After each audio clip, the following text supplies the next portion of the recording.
playProst. Vettel never gives up. 031 Alain Prost believes Sebastian Vettel is still very much a contender for the F1 title.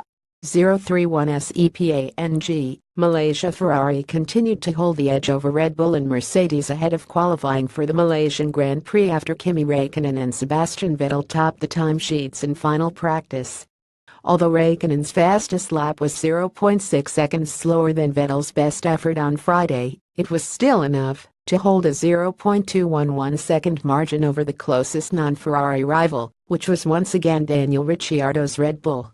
However, the session ended in worrying circumstances for Ferrari as a technical issue saw Vettel forced to crawl back to the pits in second gear on his final run. As he climbed out of the car, it was unclear how serious the problem was, but the team immediately set to work assessing the car ahead of the 2-hour gap before qualifying. Ruslan Romanov imagines without the issue, the safe money would be on Vettel to secure pole position in Sepang, even though he was 0.162 seconds slower than his teammate. Most of Vettel's time went missing in the first sector, where he complained of being too close to the car in front at the start of the lap, and he held marginally faster second and third sectors. Ricciardo was fastest of all in the middle sector, but Red Bull's power deficit was clear in the final sector, in which the Australian lost 0.120 seconds to the Ferraris. Mercedes made progress of sorts by cutting its gap to Ferrari from 1.4 seconds on Friday to 0.449 seconds on Saturday morning. But the performance of the car was still below the team's pre-weekend's expectations, with both cars continuing to struggle for grip. After suspicions on Friday that new aero parts had left the Mercedes off the pace in Friday practice, the team split its strategy for the final session, with Hamilton reverting to some old-spec components, while Bottas continued with the upgrade package. Hamilton's initial feedback was positive on the changes, but when it came to his fast lap, he missed the apex at turns 9 and 15, leaving 0.210 seconds off teammate Bottas.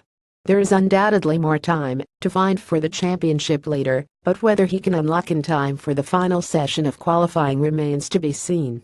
Max Verstappen was sixth fastest after a controversial end to the session in which he collided with Jolyon Palmer in the final corner. Palmer was on a quick lap in his Renault as Verstappen was preparing for a fast run on his next lap. Palmer, keen to complete his qualifying simulation, committed to the inside of the corner, only to find Verstappen on the same piece of track as the Red Bull driver attempted to perfect his launch onto the pit straight. The collision punctured Verstappen's left rear tire and damaged Palmer's front wing, resulting in angry radio messages from both cockpits.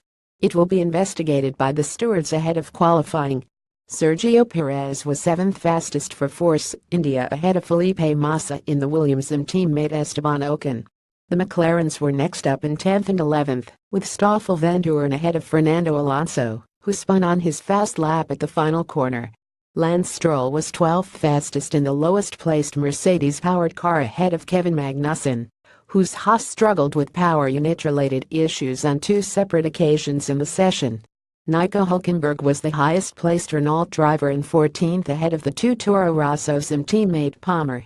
Haas repaired Romain Grosjean's car overnight after a loose drain cover saw him wreck it against the barriers at turn 13 on Friday, but he could only manage the 18th fastest time ahead of both Saubers.